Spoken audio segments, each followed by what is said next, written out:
आज हम एक बात करेंगे लिमिट। लिमिट का मतलब होता है, अगर वैसे हम समझते हैं, औकात। तो लिमिट हमारे पास मैथमेटिक्स में दोनों क्लासेस में है, +1 से स्टार्ट होती है, +1 और +2 दोनों, और आगे क्लासेस में। तो लिमिट की अगर हम बात करते हैं तो लिमिट का मतलब क्या होता है? लिमिट का मतलब होता है, आपके पास इस तरह से दर्शाया जाता है एक structure, limit x tend to a। यहाँ है कोई फंक्शन। इसकी कहानी वैसी ही है जैसे हमने 9th में 8th में पढ़ा है। ये x टेंड टू बोला जाता है इसको। इसका मतलब है x बराबर, मतलब यही है। अब यहाँ पे इसको इसमें पुट करना होता है बस। जैसे हमने 9th क्लास में, 8th क्लास में, 10th क्लास में पढ़ा है कि मेरे पास कोई फंक्शन है ये। मैंने कहा कि भाई x की वैल्यू 1 है, तो x की वैल्यू 1 आपके पास यहाँ अगर आप पुट करते हैं तो 1 + 4 कितना आ गया मेरे पास आंसर 5। सेम ऐसा ही यहाँ पे भी है। पहले हम लिमिट को समझते हैं कि ये इसका मतलब, लिमिट का मतलब जैसे हम बता चुके हैं आपको कि कोई भी किसी भी चीज को एक पर्टिकुलर पैरामीटर पे चेक करना। जैसे मुझे मान लीजिए किसी बच्चे को चेक करना है तो उसका एक पैरामीटर रखा मैंने, मुझे उसको फिजिकल बेस पे चेक करना है, या मुझे उसको एजुकेशनल बेस पे चेक करना है, या मुझे उसको मैथमेटिक्स के बेस पे चेक करना है, या मुझे उसको हाइट के बेस पे चेक करना है। तो मुझे किस बेस पे चेक करना है, वो पैरामीटर मैं क्या लूं, तो ये कहलाता है लिमिट। यानी किसी भी एक पर्टिकुलर पॉइंट पे किसी फंक्शन को चेक करना, वो उसकी लिमिट होती है। अगर ये दायरा हम बढ़ा देते हैं, जैसे ये लिमिट नहीं होती है, इसका मतलब ऑल डेवलपमेंट, सब चीजें अगर मैं उसकी चेक करना चाहूँ तो वो एजुकेशनल है, फिजिकल है, ऑल डेवलपमेंट की अगर मैं बात करूँ किसी बच्चे की, तो वो आपके पास लिमिट नहीं, वो एक रियल नंबर हो गया। बड़ी वे में आपके पास उसको चेक करना हो गया। तो आगे हम बात करते हैं क्वेश्चन हमारे पास क्या होते हैं, किस तरह से आते हैं। अगर मैं लिमिट x टेंड टू, यहाँ पे मान लीजिए 1 रखा मैंने, x² + 1, ये मेरे पास एक फंक्शन है और आपसे कहा गया है कि इसमें लिमिट लगाइए आप। तो सिंपल सा मतलब ये है कि आपको यहाँ पे x की जगह 1 रखना है। मेरे पास लिमिट हो गई 1 का स्क्वायर + 1, देन आंसर हो गया हमारे पास 1 + 1 एंड 2। बस इतना ऐसा ही काम है। किसी फंक्शन को जब आप सोल्व करते हैं तो आपको इस तरह से क्वेश्चन में उसमें पुट कर देना है बस। अब कहानी ये है कि ये इतना यानी मुश्किल कब आती है? सिंपल सी बात ये है कि लिमिट में आपके पास आप लिमिट कब नहीं रख सकते, वो क्वेश्चन ये है। यानी अगर आपके पास, अगर मैं यहाँ पे लिमिट रखता हूं तो मेरे पास हो गया 1 - 1 1 - 1, इट मीन 0/0 फॉर्म। और ये सिर्फ +1 2 में आती है। 10th क्लास में कोई भी आप क्वेश्चन कर लीजिए, 9th में आप कोई भी कुछ काम, कोई भी क्वेश्चन को सोल्व कर लीजिए, ये फॉर्म कभी नहीं बनती है। और ये फॉर्म केवल लिमिट में बनती है। इसको अनडिफाइंडेबल फॉर्म बोलते हैं। यानी ये ऐसी फॉर्म है जिसको हम कुछ कह ही नहीं सकते हैं कि इसका क्या है, ये क्या वैल्यू है, क्या सोल्यूशन है, क्या बन सकता है, क्या आंसर दे सकते हैं इसको। तो ये फॉर्म है। एक दो फॉर्म्स और है हमारे पास, जैसे इन्फिनिटी बाई इन्फिनिटी, 0 की पावर 0 होती है, इन्फिनिटी की पावर 0 होती है, समथिंग। ये फॉर्म्स जब हमारे पास बनती है किसी में भी, ये फॉर्म को बनने का मतलब क्या है कि मैं यहाँ से कोई वैल्यू पुट करूँ, और वैल्यू पुट करने के बाद मेरे पास ये आ जाता है, तो वो हमारे पास होती है अनडिफाइंडेबल फॉर्म्स। तो अगर ऐसा कुछ आंसर आता है मेरे पास, तो मुझे क्या करना है, फिर लिमिट आपके पास सॉल्यूशन में नहीं आएगी। यानी लिमिट वो आपके पास एग्जिस्ट नहीं करती है, वो उस पैमाने पर नहीं आती है, उस पैरामीटर पे नहीं आती है। तो इसका सॉल्यूशन क्या किया जाए? तो हमारे पास सबसे पहले मुझे ये जानना है कि लिमिट मैं कब रख सकता हूं डायरेक्ट और कब नहीं। जैसे ये क्वेश्चन मैंने किया है, यहाँ पे हमारे पास क्या, अगर मैं 1 पुट करता हूं तो 0/0 फॉर्म बनती है। बट अगर किसी क्वेश्चन में आपके पास लिमिट x टेंड टू, मान लो 2 है यहाँ पे, x² + 1 x + 1, यहाँ मैं अगर 2 रखता हूं तो 4 + 1 एंड 2 + 1, इट मीन्स आपके पास 5/3। मेरा आंसर आ गया 5/3। रियल नंबर हो गए हमारे पास, यानी एक वैल्यू आ गई हमारे पास। हमने चेक कर लिया, अगर किसी बच्चे को हम चेक करते हैं किसी पैरामीटर पे तो हमें फाइंड हो गया, बट ये फाइंड नहीं हो पा रहा, इसको हम बता नहीं पा रहे हैं कि चीज क्या है। तो अगर इस टाइप में हमारे पास आता है, यानी ये फॉर्म बनती है, तो क्या करना है, तो ये करना है आपको मॉडिफिकेशन, दोबारा सिंप्लीफिकेशन करना है क्वेश्चन को। दोबारा सिंप्लीफिकेशन का मतलब क्या है कि अगर हम किसी क्वेश्चन को सिंप्लीफाई की बात करते हैं कि भाई मेरे पास दोबारा सिंप्लीफाई मैं करता हूँ इसको, मेरे पास ये फॉर्म बन गई, ये फॉर्म बन गई, तो अब मैं जो है 0/0 फॉर्म बन गई, उसका सॉल्यूशन कैसे कर सकता हूँ? तो उसके लिए हमारे पास 3-4 मेथड्स हैं। एक मेथड है हमारे पास कि जब भी ये फॉर्म बनती है 0/0 वाली फॉर्म बनती है, जो हमारे पास ये अनडिफाइंडेबल फॉर्म्स होती हैं, उनके लिए ये सब मेथड यूज करने हैं।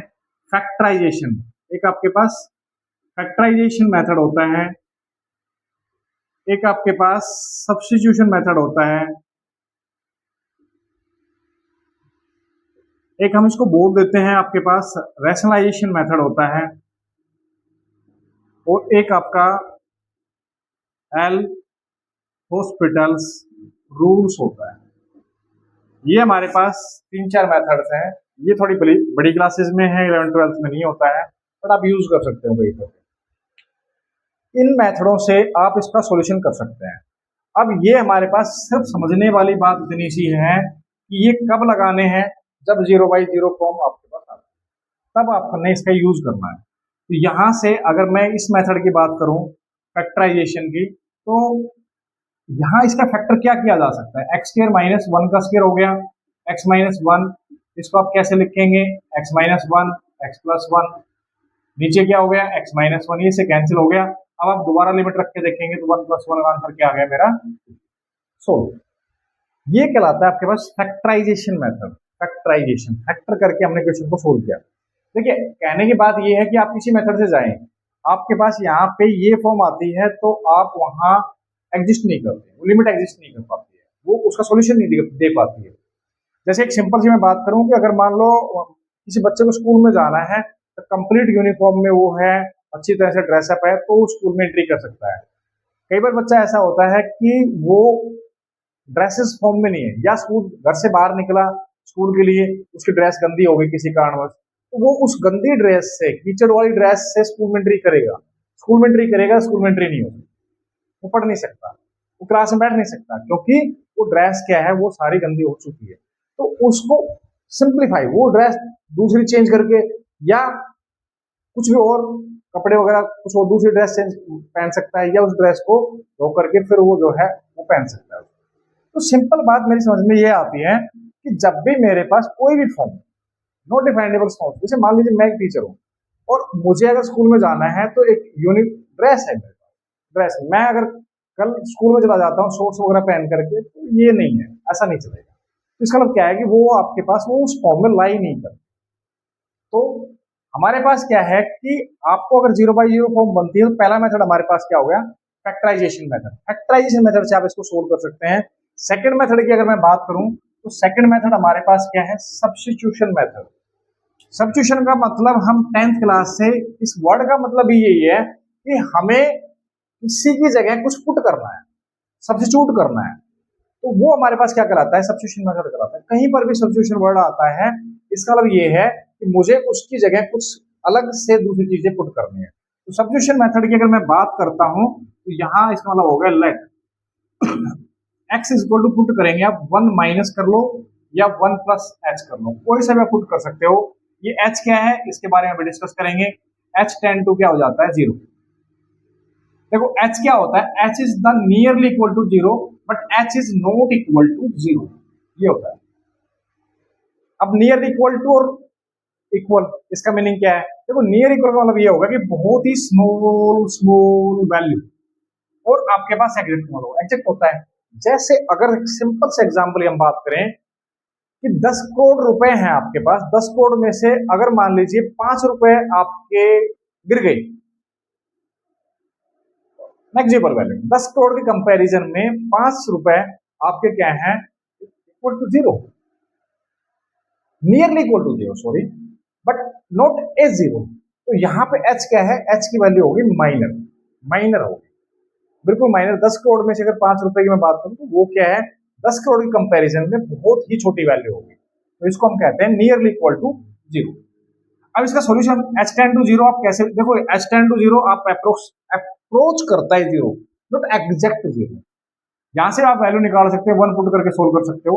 अब इसमें मैं सब्स्टिट्यूशन मेथड यूज करूंगा, तो x की जगह मैंने लिख दिया ये 1 माइनस h माइनस 1। इसका अगर स्क्वायर खोलते हैं, 1+h² -2h -1 बाई 1 से 1 कैंसिल हो जाएगा, ये -h हो गया। यहाँ से 1 से 1 ये फिर कैंसिल हो जाएगा, h कॉमन ले लीजिए आप, h -2 by -h। Okay, h से h कैंसिल हो गया। यहाँ h टेंड टू आप 0 रखेंगे तो माइनस, नीचे -1 है, ये कैंसिल, आपका आंसर क्या आ गया 2, दैट्स 2। थोड़ी देर पहले हमने फैक्टराइजेशन मेथड से किया था तो 2 ही आंसर आया था। तो आप प्लस से करेंगे तब भी सेम ही आएगा आपके पास आंसर। तो इसका मतलब ये है कि आपको जब भी ये फॉर्म नजर आती है तो उसमें आप फैक्टराइजेशन और सब्स्टिट्यूशन मेथड का आप यूज कर सकते हो। दो मेथडों के बारे में हम फिर बात करेंगे। ये लिमिट का सॉल्यूशन है, लिमिट के ऊपर बेसिस आपके पास क्वेश्चन 12th में भी है, लिमिट के बेसिस पे आपका +1 में भी है, दोनों जगह आपके पास यूज होते हैं। तो आज के लिए इतना ही, थैंक यू।